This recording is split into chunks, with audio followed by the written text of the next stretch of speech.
What's up, everybody? Welcome to the Pick Six Podcast, CBS Sports Daily NFL Podcast. I'm Will Brinson. I'm your host. It is Thursday, January 6th, and we've got some Antonio Brown news to talk about with insider Josina Anderson. Josina, what's up? Man, I feel like it's General Hospital, Days of Our Lives. I'm trying to think of the old The Young and the soap opera. Restless. Young, that's the one. That's the one. See, you know it better than me. How you know? How you know? I don't know why I know. My cousin Adrian used to schedule her. She scheduled all of her college classes around her soap operas because it was probably before DVR, right? She wasn't going to VHS every single one of them. And then I don't know why. Is Young and the Restless on CBS? It is, right? I don't know, but we need to they have Love and Hip Hop on VH1. Maybe we need to have NFL and hip hop. You know what I'm saying? Because it's just a daily drama. It is. Rock of Love is old Younger. Yeah, I think Young and Restless is and technically Love and Hip Hop is a CBS show. It's a Viacom show. There you go. TV. Yeah. There you go. Look at us. Promoting the brand. And I just talked to Rich Dollars, a couple days ago. So there you go. Nice. Okay, let's all right. Should point out one, if you're tweeting us, if you've tweeted me and complained about no shows at any point during this week, please understand it was a power issue for Devo.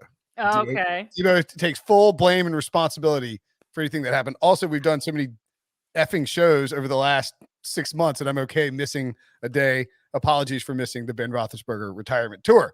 If you're watching on YouTube, smash that like button, hit subscribe, get the alerts. We will be live after playoff games.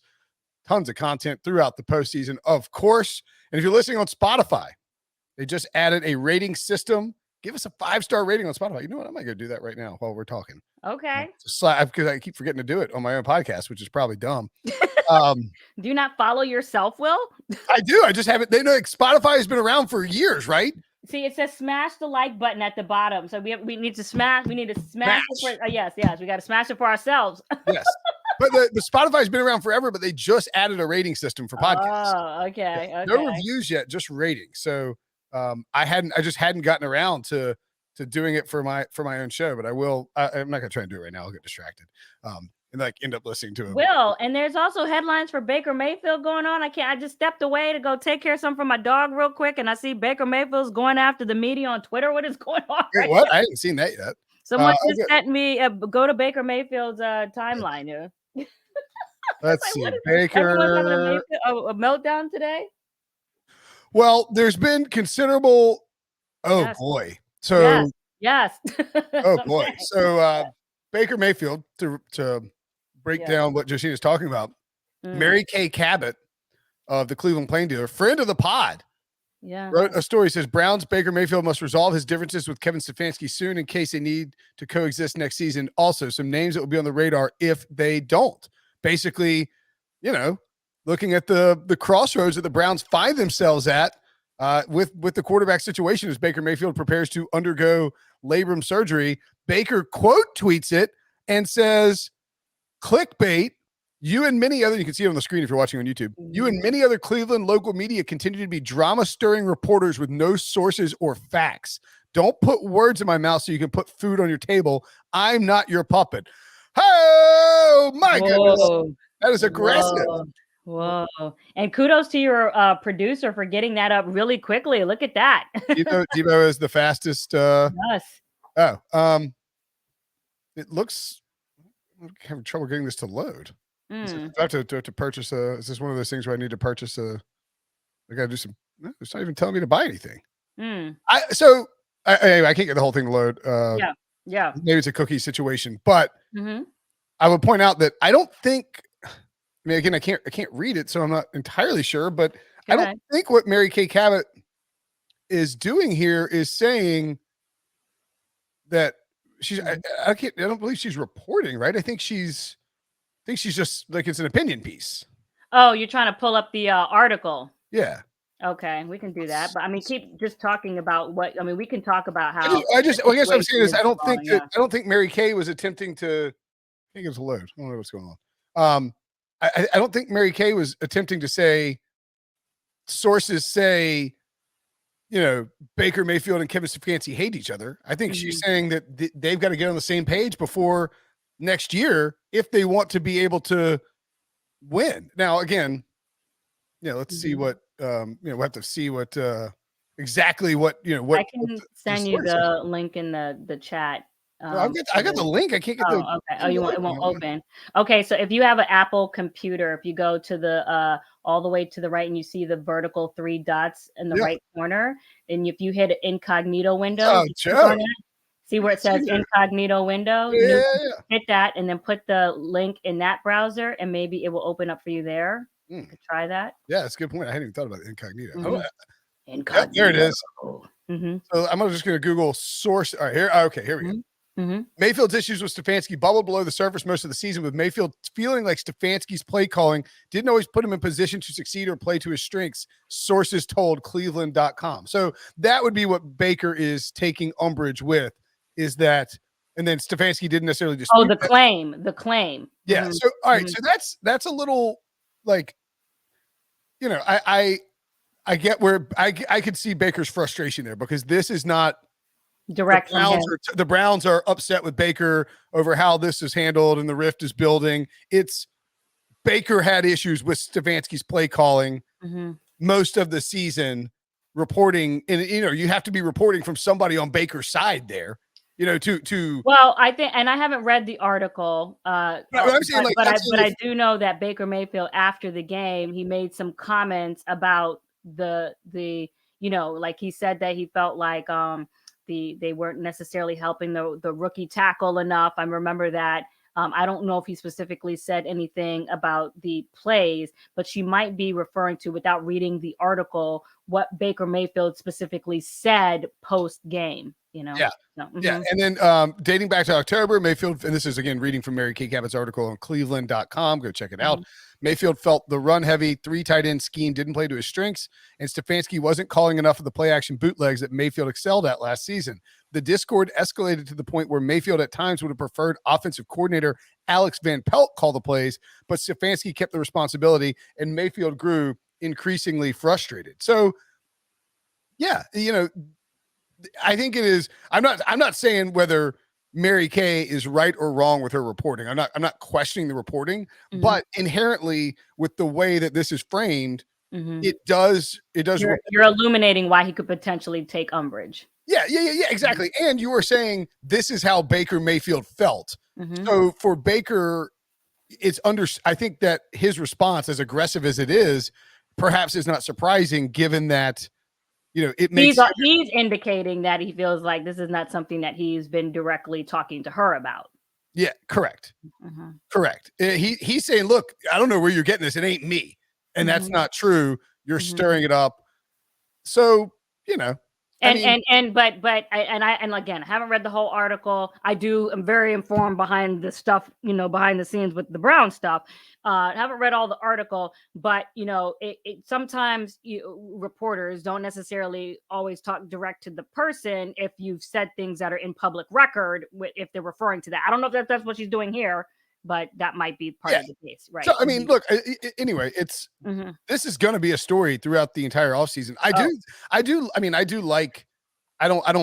like Mary Kay Cabot a lot. I think she's great. So I'm not, but I do like the idea that Baker, as a player, and this is something newer in the last 5 years or 5 or 10 years, he can come out and criticize something directly rather than having, through social media. I think it's I think it's kind of cool that these guys have a voice now if they want to, push back against a story that's written. Like, I remember, Brady Quinn talks all the time about how, when he was in Cleveland, there were reports coming out about him not, like, his original rookie contract. He didn't want to sign it and all this. And he felt like he got hosed and didn't have an ability to push back against it. And now you have a quarterback like Baker in a situation where there's conflict with the team, and he can just come out and say, hey, not true. I don't know. I find that kind of cool. But to the larger point, do you think that Baker will be with the Browns because they have his 5th-year option? He's a tradable asset, I suppose. Well, no. Let's clarify that. So, yes, they picked up his 5th-year option, so he's guaranteed $18.8 million. Yes, that part is correct.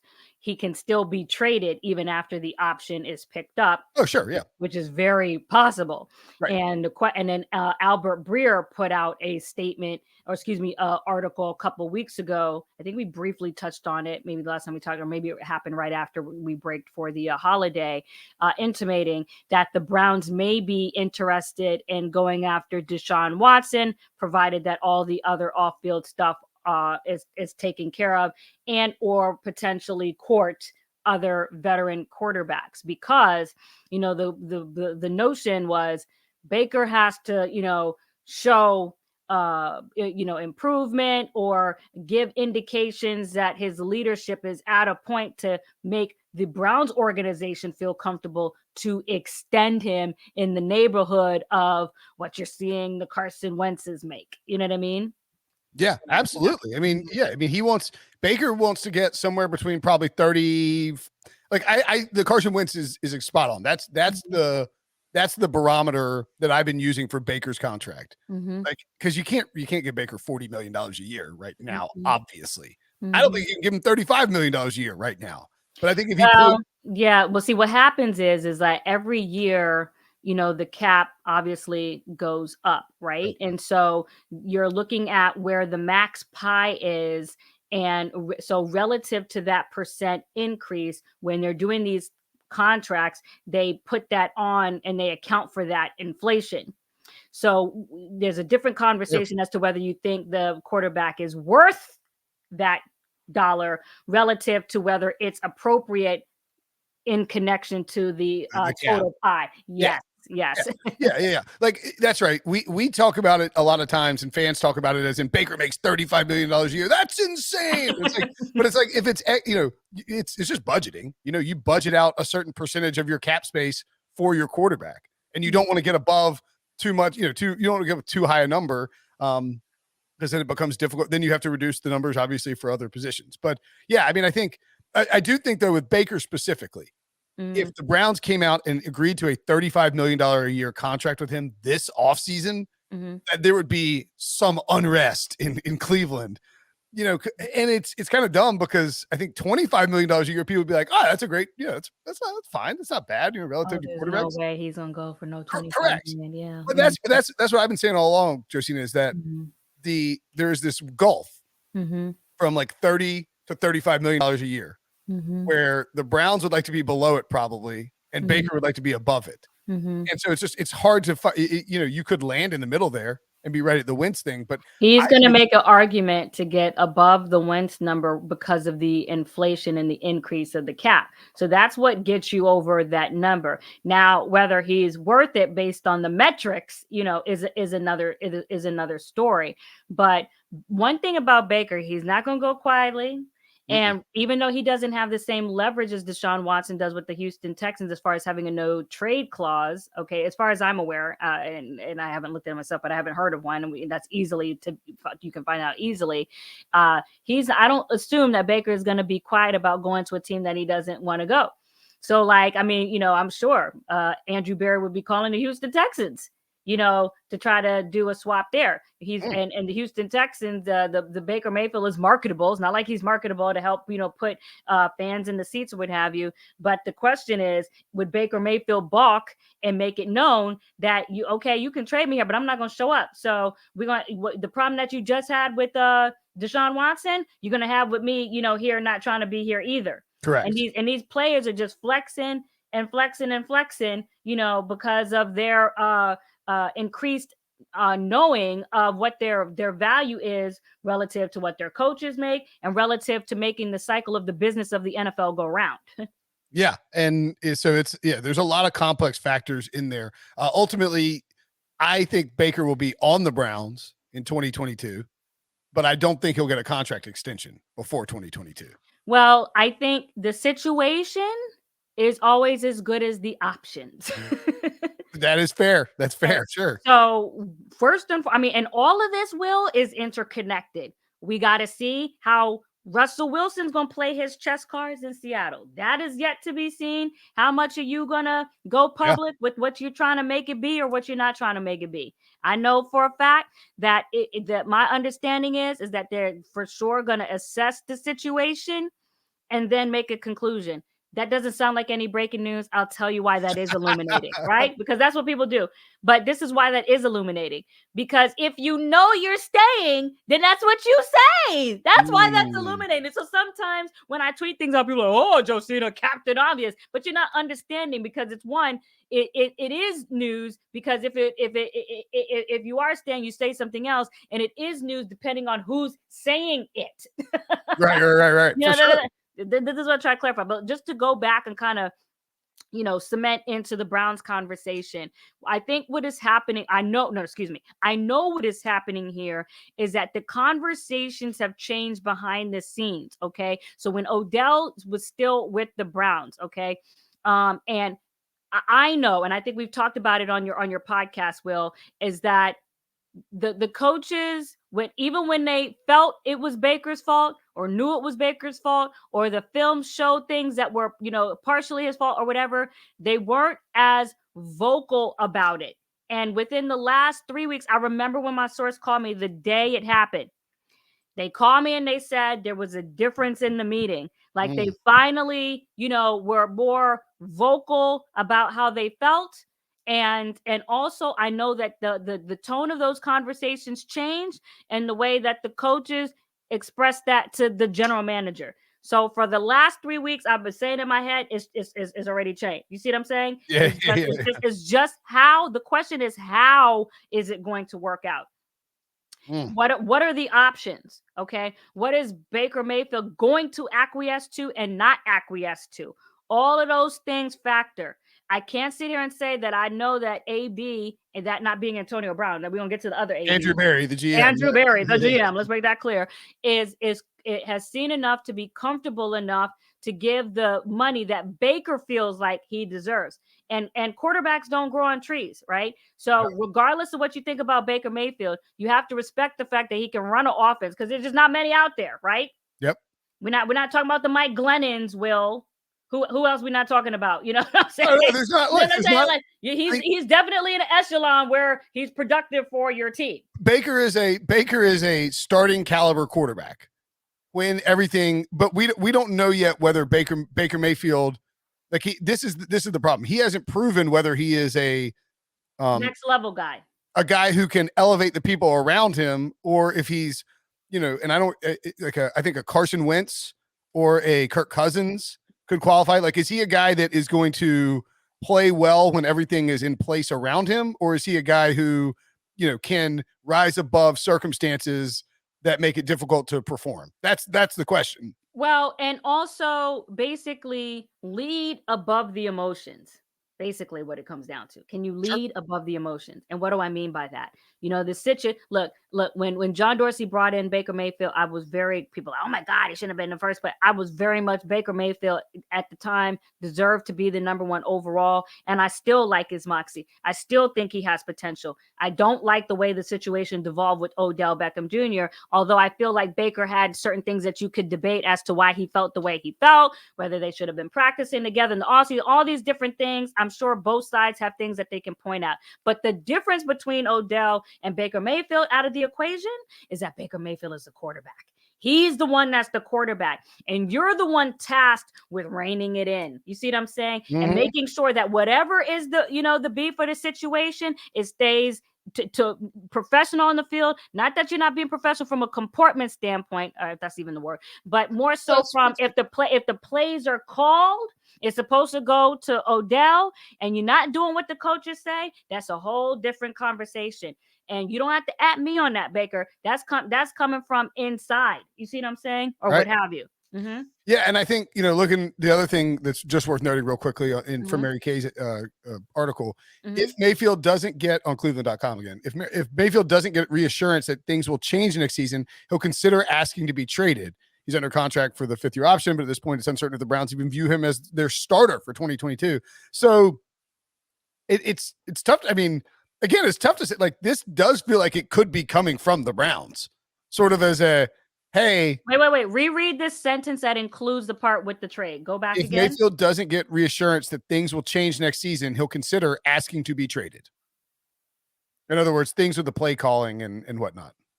So in other words, Baker could. So meaning that, but I understand maybe. Okay, so the way that it's written, the way that you just read it to me, if you read that on the first hearing, it would sound like that's coming from Baker's camp. Correct. Okay. However, I could see how that could be coming from the Browns, meaning that that's what she was told, that they were told. However, it's not necessarily written that way. But I understand, because I get it. I do this. Yeah, right? it's hard we all get it. You don't want to be like, you don't want to be like, Andrew Berry told me off the record that Baker Mayfield may consider asking for a trade. Like, you can't say that. Like, so it's not that she doesn't recognize that, right? Yeah. Is that you're writing it in a way because you're trying to camouflage where the information came from. However, the way that it's written, right?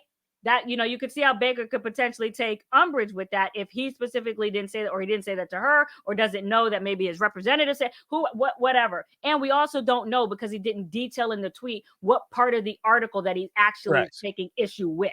Yeah. Right. Okay. And look, like, even the stuff where it says Mayfield's issue with Mayfield feeling like Stefanski's play calling, I mean, it could have been something where he went and talked to an offensive coordinator, and that offensive coordinator talked to Mary Kay Cabot. I'm not trying to source guess, just saying that it's, I understand Baker's frustration with the article. It doesn't necessarily, as we point out, it doesn't necessarily mean that it's coming from Baker's camp. Mm-hmm. And that's why Baker's probably upset, because it makes it. And look, this is what you want if you're the front office and you're trying to put pressure on Baker Mayfield, or you're the Browns. You want it to look like Baker is the bad guy publicly. I mean, this is a tale as old as time in the NFL, where push buttons, get people to react, right? And then look like you're the coy cat in the corner. But it's not like, Mary Kay is being given this information that is relevant to the situation. So, anyway, it's an inside baseball stuff in terms of how that works from the sourcing and all that. But the point being is, this is going to be a thing all off season, because it's Baker's going to have the surgery and then start rehabbing. And then once we get to March, February with the combine, and then March with the free agency, he's going to be a name that, he's either on the move, or is, depending on if they can find, if they want to get Watson, et cetera, et cetera. Baker Mayfield's future is up in the air. And that is a fair statement. All right. Also up in the air, future of Antonio Brown, which we'll get to after the break. Antonio Brown. Oh my goodness gracious. Take a deep breath, Will. I know. I'm trying to the energy. Okay. I'm like, where do I start with this? So on Sunday afternoon, of course, Antonio Brown had I feel okay calling it a mini meltdown, or a major meltdown, where he took off not all of his clothes. He took off his shirt. And let's clarify that. Definitely didn't take off all of his clothes. All of his clothes. Well, that was, people were like, I knew people who were like clicked the link and were like, oh, I was expecting Antonio Brown naked. Not that I wanted to see it, just that I wasn't, thought he was like streaking on his way out. Right. Anyway, we chronicled all that in the recap show. Antonio Brown takes off his shirt. He leaves this, does the peace sign, goes out, tries to get a ride from security, can't get it. Gets dressed, calls a driver. He's riding around New York City, later releases a rap song, but then he comes back around and goes his to attorney the Nets game, hangs out with Fabulous, goes to the Nets game, hangs out with Fabulous afterwards. That's right. Goes to the Nets game. I forgot about that. Hangs out with Fab afterwards. Yeah. And his attorney on Wednesday issued a statement basically saying that what the Bucs were doing was sort of creating a misinformation campaign, and asked Antonio Brown's camp to say, it was just a mental thing, like a mental health thing. I just, kind of lost it and freaked out. But they then claimed that Antonio Brown has been dealing with an ankle injury, and that Bruce Arians told him to get back in the game. And when Brown said he didn't feel comfortable going back in the game, Arians then was like, you're out. Antonio Brown also, I think in that statement, at some point he said that Bruce Arians made a throat slash gesture to him on the sidelines. There was a lot of loaded language in the statement from them. Bruce Arians has since come out and said that Antonio Brown at no point went through the proper protocols to let a doctor know that his ankle was injured. And then on Thursday morning, Antonio Brown started tweeting out pictures of what he claims are screenshots, or maybe he's putting on his Instagram stories. Screenshots of his text messages. Oh, and Debo has these up on. And then he tweeted out, of course, the IG stories. But it's alleged text messages with Bruce Arians. And it's And with Alex Guerrero, the trainer from for Tom Brady, and then also did a Photoshop bank account routing number. Then also did a Photoshop of the Home Alone picture that put in the place of the two villains that from that infamous shot with Macaulay Culkin, replaced those two heads of the villains behind the window with Bruce Arians and Tom Brady. That's right. Yeah, the burglars. And then also said to Alex Guerrero, Tom Brady, is this who you deal with? People that are trying to, take my money but don't do work, even though in the text message you see Alex Guerrero offering to, pay him back the balance of what he, felt like would be appropriate relative to the work he did up to that point. And then Alex Guerrero, it was funny. He's like AB's tweeting this out. Alex Guerrero's like, "Hello, Antonio. I hope you are well. Hope you're having happy holidays. I'd be just let me know the information you need to give you the money back." It's like, what are you trying? What are you trying to prove here? And he added Tom Brady, which probably not an ideal look. At Tom Brady guy, AG TB12 charging me $100K. It's this is what I was dealing with. It's a whole big mess. So. And then on Thursday, also, the Bucs finally officially released Antonio Brown, which had been supposed to happen for like 4 days. And then after that, Bruce Arians has a press conference subsequent to the statement coming out, and he makes it clear that, as you said, Will, already, that at no point, in his words, did Antonio Brown make any indication that his ankle was hurting, that at halftime he was making indications of not feeling like he was getting the ball enough, and that they're really intimating that this is really more of what it had to do with, more so than anything, with the ankle. Antonio Brown in that game had 3 receptions for 26 yards. He had just 5 targets. There's the Home Alone picture. Home Alone 2, lost in New York. And Tom Brady and Bruce Arians, the wet bandits who destroyed Antonio Brown's life. I mean, so here's the thing. Also, in every single one of these Instagram stories, he's playing his rap single. Yes. Like it could be a bit of a marketing campaign to get people to check out his new rap song. But here's the thing. Okay, so let's go back to the statement from last night. After you disclose the thing from last night, you make it about the ankle, and it's a very interesting strategy, because not only do you make it about the ankle, but you also indicate that it's so bad that you can't continue to play even this offseason if there was a team who were to get you. So that's news. You see what I'm saying?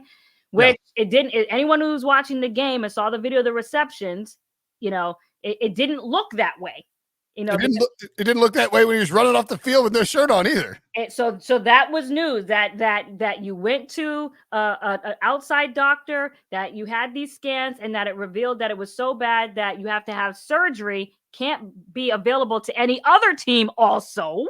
Right. And you're anticipating to come back next season. Okay. And then so in the press conference, Bruce Arians said at no point was there anything said about the ankle, which is very important, because, as you know, not that they'll go CSI level, but if you want to, you could probably pick up the audio from the conversation the sideline. For sure. The NFL films, and with all 22, you could probably piece together all the relevant information if there was a need for an investigation or something like that. And so let me ask you this: why did the Bucs wait to release Antonio Brown? Was it to avoid? Initially, you're trying to figure out what's the proper mechanics, to do it, right? If there was an injury also that he had at the time, are you going to discipline him rather than terminate him, which is a decision for the coach and the general manager, if that's going on. So you're trying to figure out what you're doing. And they also made it clear why it was taking long in their statement, because they said that they were asking Antonio Brown in this interim to go to a doctor, that I guess they wanted to have him go to, even though it's kind of confusing, because in his statement, AB says that he did go to the doctor that they suggested it. So it's very, the whole thing is extremely confusing. Antonio Brown also, according to GM Jason Light, came to the team on Wednesday before the game and asked them to fully guarantee his contract bonuses, the incentives that everyone's talked about, the up to $1 million worth for catches, touchdowns, and the team said no. And this is why this goes back to the strategy of what you say in the statement, right? Because it's okay. If it's about the incentives, then just say it's about the incentives. Exactly. It's okay. Yeah. You know what I'm saying? That I wanted the opportunity to get it. I felt like I could help the team, and we weren't, being able to do that. But because of the way in which he left the field, you see what I'm saying? So it's like that. It's like you're trying to address that part of it, and sometimes this is why. And I don't know what is the truth, but what I do know is that oftentimes when you find yourself in trouble, the first thing to do, anybody, not just AB, is to just, revert back to a humble posture and then just say what it is. You see what I'm saying? Oh, yeah. And try to apologize, whether it's Bruce and or AB, and let cooler heads prevail. But because there was already some hard feelings, relative to the vaccination situation, probably. Sure. And what I'm suspecting is, that there may be some difference in communication, some cold shoulders, maybe not, feeling the same love, even though the text message suggests that they were still somewhat amicable. Assuming that the text messages are correct between Bruce and AB, it's like, hey, I want you to play. We're not resting to start, whatever it is. Coach, my ankle's not okay. All right, we'll come in and talk. We'll make, if you're good, we'll be right. So that suggests that there's some amicability there, right? Yeah, I think so. Although it is super weird that Bruce Arians didn't have Antonio Brown's number in his phone until like Christmas Eve, right? Isn't that weird? That part is new to me. Did somebody? Well, so I mean, he texted him and said, "Oh no, on Thursday, December 30th at 5:14 p.m. This is the alleged." He said, "This is BA. Make sure you're," and he misspells "your," ready to go tomorrow. We all caps are not, no all caps, resting for the playoffs. I don't know. I mean, so you're assuming that because of the fact that he said this is BA. It's on the screen right? Debo's got it up on the screen. Yeah. I mean, so it's like. No. I know a lot of people are making a lot about that on Twitter. The fact that he said this is BA is just, I don't, whatever. This is BA. You know what I'm saying? Just, I don't know. So I don't. Yeah. I'm just saying that.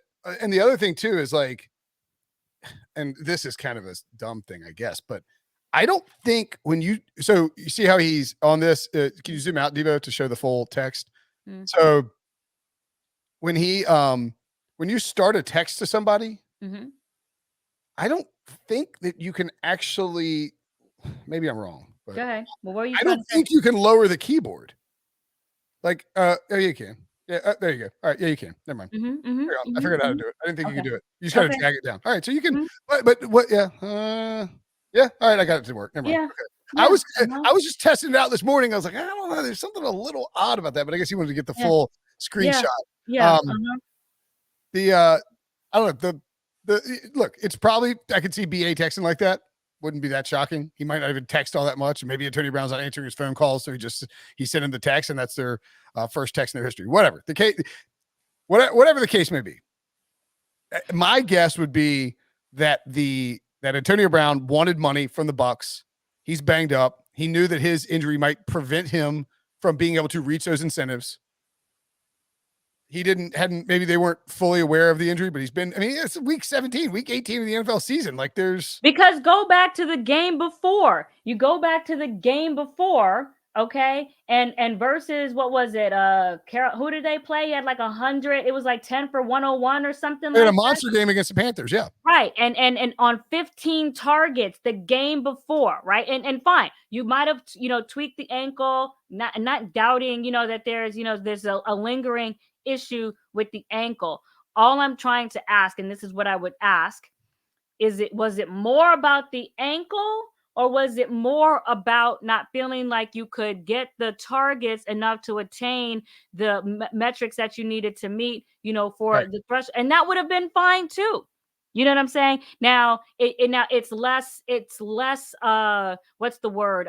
Sympathy drawing with regards to the way that you left the field. So that's what it is. But even still, the question is, At what point were we at the point of no return? Yeah. And I still feel like all things are still retrievable when you have a cooler heads, apologies, humble, postures, what have you. And then when I woke up and I saw the screenshotting of the text, I was like, oh my gosh.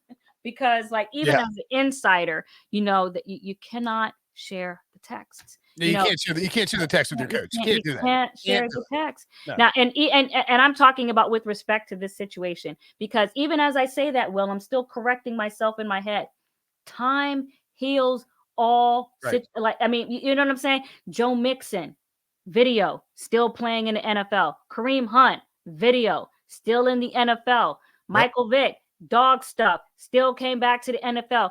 As a society, Antonio Brown came back to the Bucs. Antonio Brown, as a society, we move on. You see what I'm having? You know what I'm saying? No doubt. Now, so, and trust me, when I put that tweet out there about he can have a job, I haven't checked back with that team, but it was definitely true at the time that I tweeted it, and still potentially, could be true, as we move forward.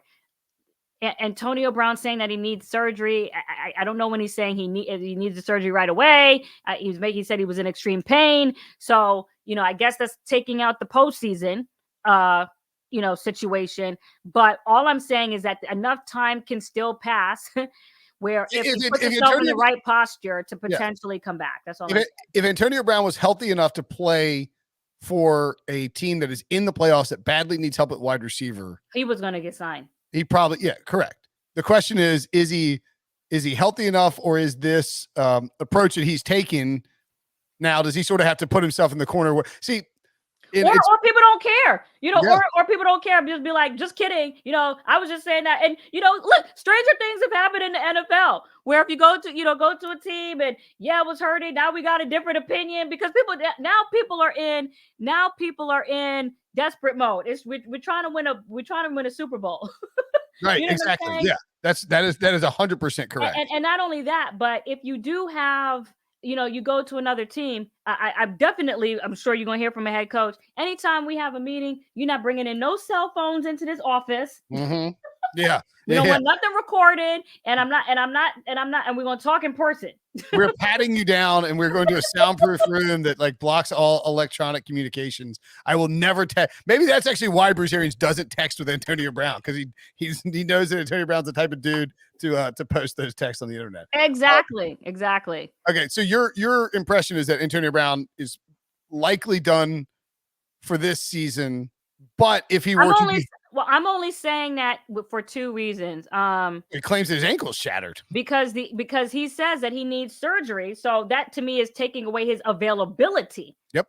And what's not in that statement is when he's saying he needs the surgery, but because he described it as saying he's such in extreme pain, you're inferring that that's, imminent, yep. Right? And right. I don't know if he's still in the New Jersey, New York area, if he's planning to have it here. He mentioned the hospital that the Giants use to do all of their stuff. So I don't know if he's still planning to do that. So that's one. And then two, it's because of the additional things that were put into the social hemisphere with regards to the tweets and all these other things, that now a coach has to be able to go to his team and say, hey, we're bringing Antonio Brown in. That complicated it and made it even harder. I thought he had gained some upper leg, by the statement that came out last night prior to releasing the stuff with the social media, but you knew at some point the Bucs were going to contest that. But even still, you could still possibly explain all that away before all this other stuff, because now it's looking like it's going back to Antonio Brown prior to signing with the Tampa Bay Buccaneers, and it was all that crazy stuff on IG every day. Mm-hmm. That's what it's feeling like it's going back to, when he had done, to his credit, so much work to he had laid so low with the Buccaneers that people were actually sympathetic to him a little bit. Not immediately. BA even was quoted as calling him a model citizen, and he was in the process of becoming the most targeted wide receiver on the team en route to the Super Bowl. So they acknowledged. Bruce Arians was quoted as saying, "He won me over." That's a quote. You know what I'm saying? Yep. Mm-hmm. And now not. Now not. Now he gone. Okay. So we'll wait and see what happens with Antonio Brown. But I think I agree with you that he is, if he is as injured as he is saying, and that's the route he's taking, it's unlikely he plays for an NFL team again this year. But like you said, weirder things. Well, for this season. Right. Yeah. Next year, whole different ball game in the offseason. Josina Anderson, as always, a pleasure chatting with you. Yeah, you hear my dog. Go take care of your dog. And we'll talk to you next week. Appreciate you guys.